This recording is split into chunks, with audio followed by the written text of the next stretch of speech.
Hello, guys. Good morning. How are you? So, I hope everything is okay with you, right? So, today, if you couldn't be with us in the class, here's the video where you are going to see the activities we did, right? So, I will suggest you that I start working on them and then put it in the classroom site. So, January 28th, 2021, right? So, let's begin. And today, guys, welcome. Good morning. Today, we started out with the vocabulary section, right? Go there. Now, vocabulary section, pages 28 to 31, right? So, this is going to be the pages that we will be working. Remember, vocabulary 28, 31, right? So, let's go there. And you're going to see something like this. Look, Gaucho heel, right? So, look at this. You have the Gaucho heel now. I'm sorry, I don't know what happened.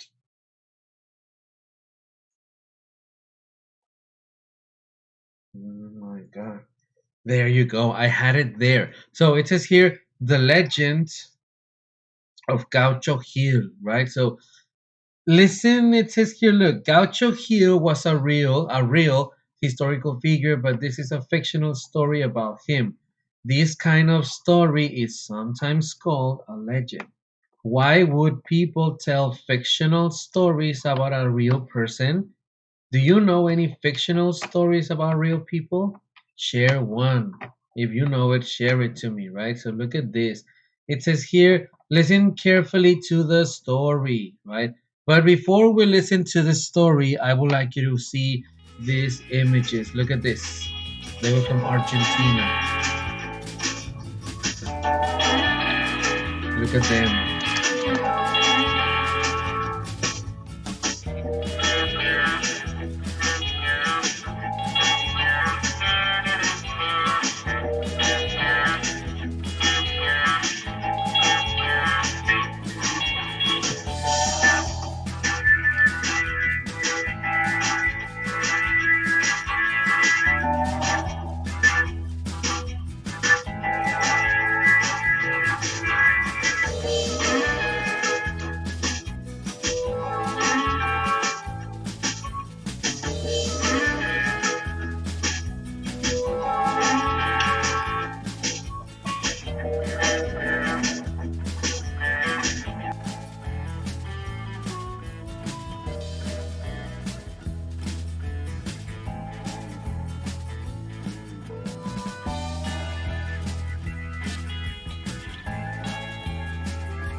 Um, There you go, guys. So this is it, right? Look at this. Oops, I'm sorry. I don't know why it moved. My God. Look, I don't know what happened. I'm sorry, guys. So let's begin, right? Gaucho Hill. So look at this. What did you see in the video? Tell me. ¿Qué viste ahí en el video? What did you see in the video? Tell me. Okay, so I saw a cowboys, right? So do you think Gaucho Hill was a cowboy? Yes, no. Let's think, right? So today we are going to read a legend from Gaucho Hill, right? So pay attention to these legend, right? Let's go to this and let me play the audio. Read the story with the audio, right? Please. the legend of Gaucho Hill.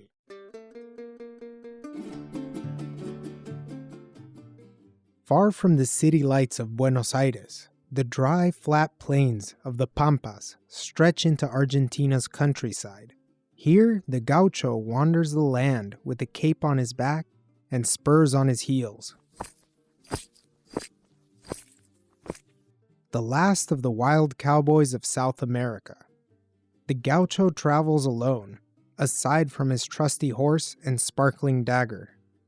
With the weapon called the bola, two weighted stones bound together with a leather strap, he can capture even the biggest steer. But mostly, the gaucho sings and tells tales of old times, like this one. The famed gaucho Antonio Gil sipped yerba tea and watched the fire roasting his dinner for the night. Gaucho Gil was on the run. He was a soldier who had led the army to countless victories over the surrounding countries. But he soon grew tired of fighting. He ran from the battlefield into the countryside. There, he gained magical and mystical powers from a tribal chief, and bullets could no longer pierce his skin. There you go, guys. So we read the first part, right? Now I have two questions that I would like you to answer them here, right? Remember, you need to answer the questions in this space, right? So, what is a gaucho? Tell me, what is a gaucho? If you don't know, read again this part, right? So you will see it. Now, what are some characteristics of gauchos, right? What do they wear? Tell me, what do they wear, right? So, what is a gaucho, and what is some characteristic of a gaucho, right? So, please answer the questions here. Let's go to the next page. Pay attention, listen. When the army's commander found out that Gil had deserted, he placed a bounty on his head. Anyone that could capture the runaway gaucho would be given a reward. The commander spread stories about him being a dangerous outlaw. In fact, Gil was an outlaw, but he wasn't dangerous. He had fallen in love with the mayor's daughter, Estrella. During the day, Gil had taken to stealing from the town's rich landowners. He wasn't afraid since bullets couldn't pierce his skin. He gave the money to the city's poor farmers and to the tribal people that had given him his powers. Each night, he camped in a different place near town and sang songs about Estrella. The local police chief was furious. The reward for Gaucho Gil's head grew by the day, but Gil was too fast and too strong for the police to take down. The police chief also loved Estrella. Gaucho Gil was ruining his reputation and wooing his woman, but he had a plan. There you go, guys. So this is the second part of the story, right? Interesting. So look at this, right? Now he sang love songs about Estrella, so he was in love, right? And he got this, a bounty. This is a bounty. This message, right? This is a bounty. So he got a bounty. They wanted him to be in jail, right? Querían atraparlo, so pusieron su recompensa. Perfect. There you go. Now we have two questions. Why did the police chief and army commander want to get rid of Gaucho Gil? Like here, get rid, deshacerse de. Entonces, ¿por qué el police chief quiere deshacerse de Gaucho Gil? Right? Let's go to this third part. Pay attention. The chief knew he couldn't shoot Gil, so he trapped and took him to the town center to be hanged. But Gil wasn't afraid. I know a secret, said Gil. Your son is dying of a strange illness. The only way to save him is to beg me for forgiveness. The police chief laughed. My son is healthy and strong. Say goodbye, Gil, because your time is up. With that taunt, the police chief hanged Gil. No bullets needed. With his last breath, Gaucho Gil sang a ballad for his beloved Estrella. The townspeople mourned Gil's death, while the police chief collected his reward. But his son had indeed come down with a mysterious illness. He used all his money from the bounty on doctors trying to save his son. Finally, with his son on the brink of death, the police chief looked to the sky with tears in his eyes and cried, "Please forgive me, Gaucho Gil." With that plea, a light shined through the window, and his son was completely cured. To this day, Gauchos tell stories of their hero, Gaucho Gil. Across the whole countryside of Argentina, they have built statues of him to protect their wild and free lifestyle. If you listen closely, you can hear about his adventures being celebrated in song, by the by the light of light of countless countless campfires. campfires.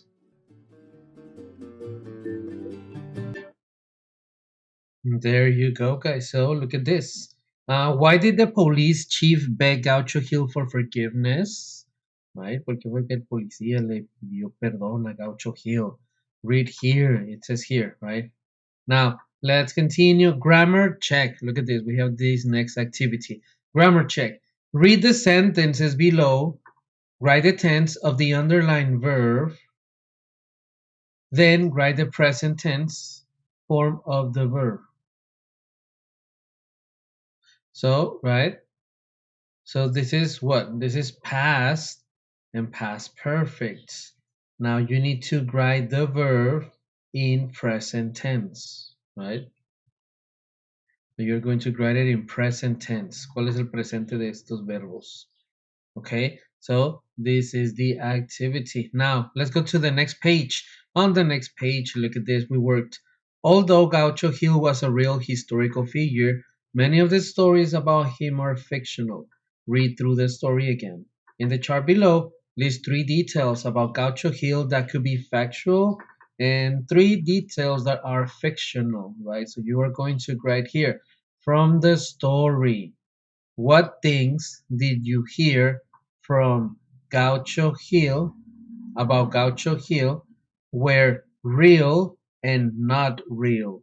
Fact is real, fiction is not real, right? So tell me right here, real things about Gaucho Hill, not real things about Gaucho Hill. You will find the answers in the text, right? Now let's continue. And here, this story includes some words whose meanings can be found using context. This means using information in surrounded sentences to figure out the meaning. Using only context from the story, what are the meaning of the following words, right? So you're going to tell me this. Now, please, what does gaucho, bounty, outlaw, wooing mean? Right, you need to write here. No me lo vas a poner en español, claro que no, sino explain it in English. Outlaw is a person who, and then you tell, right? Perfect. Now, this is it. This is it. We finish with the vocabulary section. Yes. Now, let's continue. And me and your classmates worked on the global citizenship. That was page 113 to 115. So let me go there, right? Give me one sec.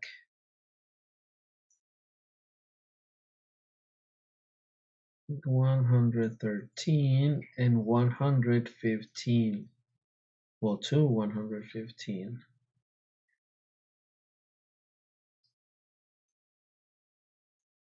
There you go. Life in the Middle Ages. So how was life in the Middle Ages?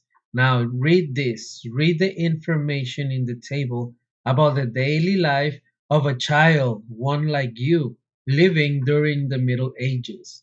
Complete the chart below by comparing your life to the life. You are going to compare your life, guys, to the life of a medieval child. Right, so look at this: education, toys, and games. And this is the life of a medieval child. My life, so your life, right? So you're going to write here, how is education in your life? Read this so you know his life. But here you are going to write about your life. How is education? Oh, my education is like this, right? Toys. What toys do you have? Look at this. This is a medieval child, right? So he's telling you right here that what toys did he use, right? So now you are going to write here, what toys do you use, right? This is it. So games. What about games? Look at the games they played, right? So archery, football, right? So read this.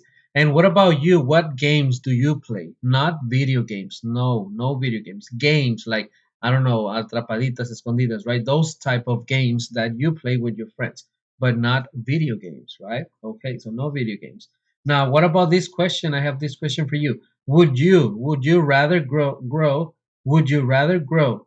Would you rather, it means preferirías.